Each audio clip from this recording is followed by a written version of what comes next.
2022 silly season is bound to be even more crazier than 2021, and with the new next-gen car, it's added to be just as more competitive.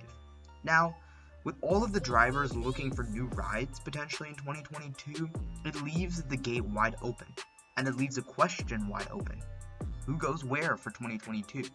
And while we don't know exactly who's going to go where, and last year I made an extremely off predictions list, I'm going to be trying to predict who will go where in the 2022 season to the best I can.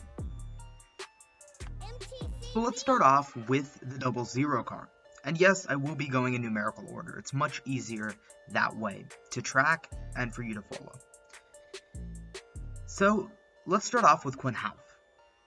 Quinn Houff entering into the 2021 season is in a contract year. At the beginning of the 2020 season, when Starcom Racing for some strange reason decided to kick out Landon Cassill. So for 2022, a lot of people might be jumping on that bandwagon. That Landon Cassill could come back to Starcom Racing and could drive the 00 car in the near foreseeable future. But if you ask me, what would be the most competitive alternative is that Landon Cassill probably wait until some junior motorsports rides get open. So that leaves Quinn Houff out in the open to potentially renew his contract. And while conversations might be had about whether his contract will be going forward or not, I don't think that's going to be the case given his performance. Now, he's probably going to go out there and win in 2021 and prove me wrong, but in the realistic realm, I don't think that Quinn Houff's going to return. So who would replace him? Well, I think Ryan Preece could replace him in the 2022 season. The first criteria would already be met in terms of sponsorship. Sponsorship is secured for all 36 races at Starcom, with Mane and Tail, Creek, and other supporters on board. Now, how many of those are Quinn Houff's sponsors? I don't know, but to me, they appear to be mainly Starcom sponsors.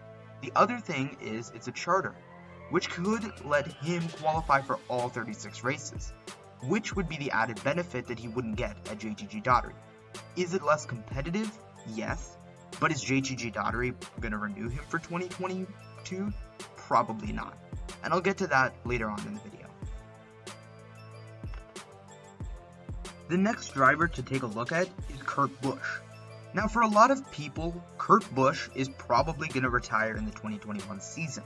And on the other end of the spectrum, you could argue that Kurt Busch could have 3 to 4 more years left at Chip Ganassi. He doesn't really have much to prove, but he still has a few more years to go. The average age of a NASCAR driver retiring is around 45, and so he's got a couple more years left. Now, how many years does he have left in him? Probably none. To take a look at Kurt Busch, we have to take a look at all of the alternatives if he doesn't return to Chip Ganassi. And for that, there's really none. Not a lot of teams are really going to pick an older driver to be part of their organization, and I don't think Chip Ganassi Racing is either. You already have Ross Chastain on board, and I think putting Ross Chastain with Kurt Busch is good for Ross Chastain to potentially gain experience, but I don't think it's going to really help Kurt Busch in the long run. So what am I saying? I'm saying that Kurt Busch doesn't return to Chip Ganassi in 2022. I know, it's bold for some people, but for other people, it's not surprising. Now, who would replace Kurt Busch? I personally think that Noah Gragson could come on board and replace him. Now, you might be thinking, well, what about the Hendrick rides? Alex Bowman's ride is open. Noah Gragson could go to the 48 just like everybody thought at the beginning of the 2020 season. I don't think Noah Gragson is going to go to the 48. I think Chip Ganassi is good for him because it's a fairly competitive ride, it's got some sponsorship, and so does he. And also, it could help him gauge his performance on whether he wants to stay with the Chevy camp and potentially drive for Reddick Motorsports or leave elsewhere.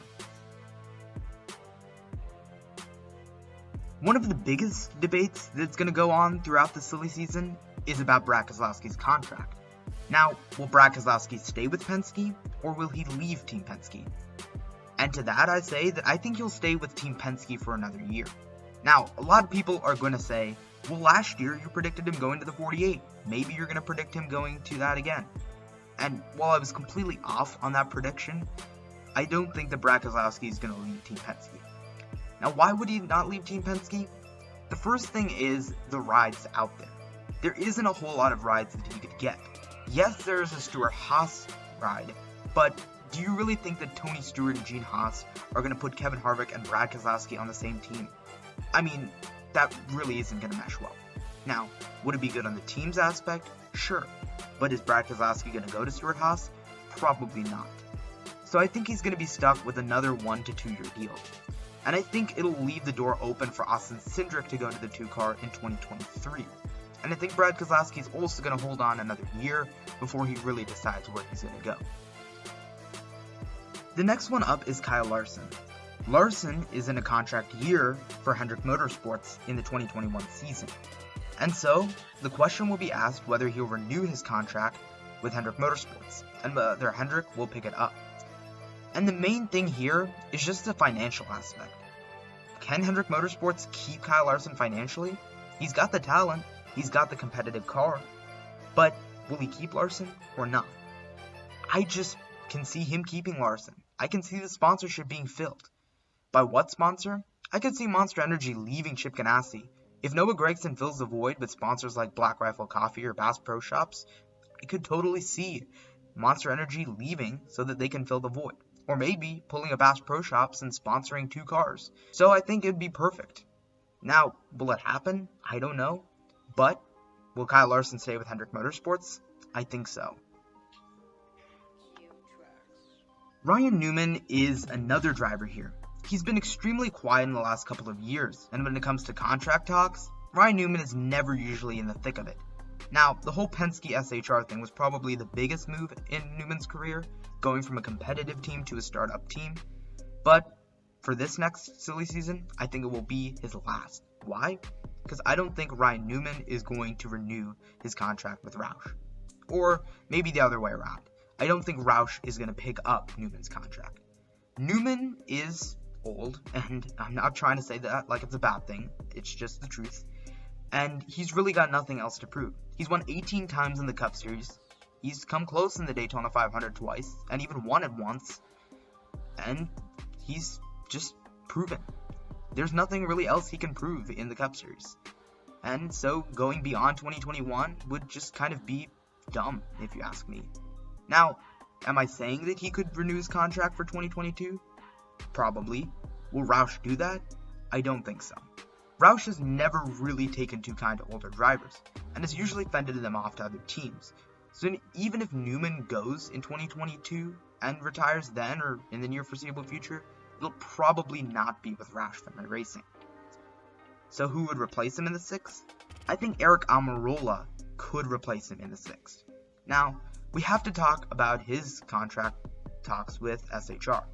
Will he stay with Stewart-Haas Racing? I don't think so. And the main thing is Smithfield has been decreasing in sponsorship. They're still loyal to Eric Almirola, and they're still sponsoring and funding as many races as they can.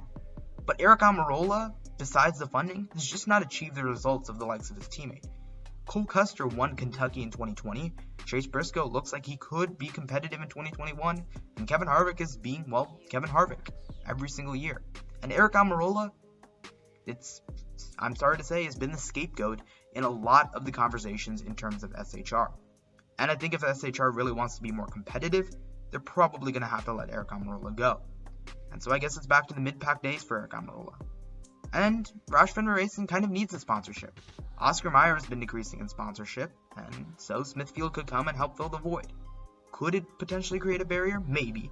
Oscar Mayer and Smithfield are sort of in the same league in terms of sponsors, but I could still see him going there. Now, one driver not a lot of people have talked about as well is Tyler Reddick. Tyler Reddick was in the conversation to potentially replace Jimmy Johnson in the 48, and while that didn't happen, there is some question if he could leave Childress at the end of 2021. And I personally don't think that that's going to happen.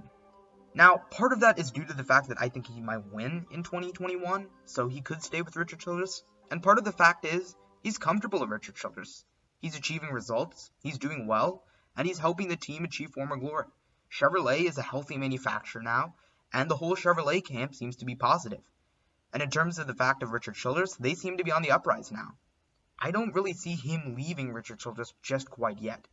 I think he's going to take as much as he can out of Richard Childress before he even starts to think about potentially leaving the organization. Now back to the thing I said about Eric Almirola. While I think he could leave to join Roush Fenway Racing, who would replace him if he leaves? I think Matt DiBenedetto could replace him. Now, a while ago, I thought about potentially Matt DiBenedetto replacing Clint Bowyer, and then I thought about it, and then I thought it wouldn't happen. Now, part of that is due to Chase Briscoe being so good, and part of that is due to the fact that I think that the ride's closed up. But with Clint Bowyer's retirement and Chase Briscoe being there, and now the fact that Eric Almirola is the scapegoat, I think that me pondering that Matt DiBenedetto could be in the 10 car has started to open up again. And now I really think that it could happen. Now, let's answer the biggest question in NASCAR, which is the financial aspect that I talked about in previous drivers in this video. Is Matt DiBenedetto financially sound? Well, I just don't know. Matt DiBenedetto had Barstool Sports as a sponsor, but with them leaving, it really leaves the question if he has enough sponsorship. But historically, Stewart-Haas Racing has managed to rummage together as many sponsors as they could, and so I think they'll do the same thing for Matt DiBenedetto. DiBenedetto is a marketable driver. You just put him out there and you'll attract sponsors. And I think you will leave the Penske system. Now, it will be the first time he'll actually drive for real equipment instead of alliances, but I still think that Matt DiBenedetto will adjust well to the organization and will be an extremely good driver for Stewart-Haas Racing. It would add to their lineup, and it would be a good mediator. Two young guys, an old guy, and someone in the middle. Now let's jump all the way to the 16 car. You might be asking yourself, well, that's Kaulig Racing's part-time car, which they'll field Kaz Grala, AJ Allmendinger, potentially Justin Haley, and Jeb Burton. And yes, I am about to say that I think that Kaulig Racing will go full-time in the 2022 season. Now the first question that needs to be answered is, where will they get the car and the assets in order to run full-time? And I think they'll get it from JTG Daugherty, who will shut down their 37 operation at the end of the 2021 season. At least, that's what I think. And that's due to the fact, in terms of sponsorship, as well as the fact that Ryan Preece will be leaving the team, and I don't really know who else they're going to put in their car. I mean, Ryan Vargas, it's really unknown on what they're going to do to their 37 car. But I think that one of the easiest things that I can think of is they'll shut it down, largely due to sponsorship. Now, when they get those assets, they'll need a charter. And I think they'll get that charter from Rick Ware Racing. Rick Ware Racing has the 15, the 27, the 51, 52, and 53 charters. And I think they'd be more than willing to give up one of their charters. I mean, honestly, who else are they going to put in their 15 and 27? There's Greg Golding, yes, in the 27, but they're literally putting 60-year-old Derek Hope in the 15 car. That proves to me that they're completely out of options in terms of young drivers. I mean, Brendan Poole is nowhere to be seen, so I think that Kaulig Racing could get one of their charters to drive the 16 car full-time in the 2022 season.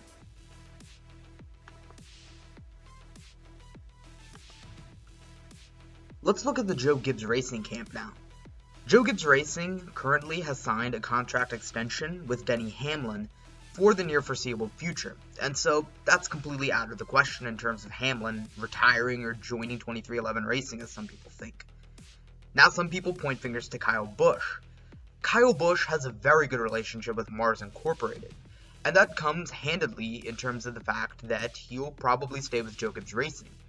Him and Joe Gibbs Racing have had a pretty good marriage, and I don't see that ending at the end of the 2021 season.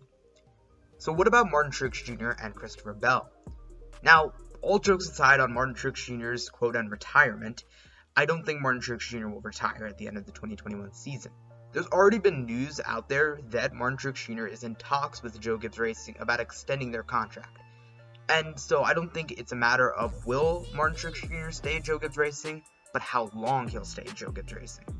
And as for Christopher Bell, statistically, the 20 car has had their drivers for at least 4 years. Joey Logano from 2009 to 2012.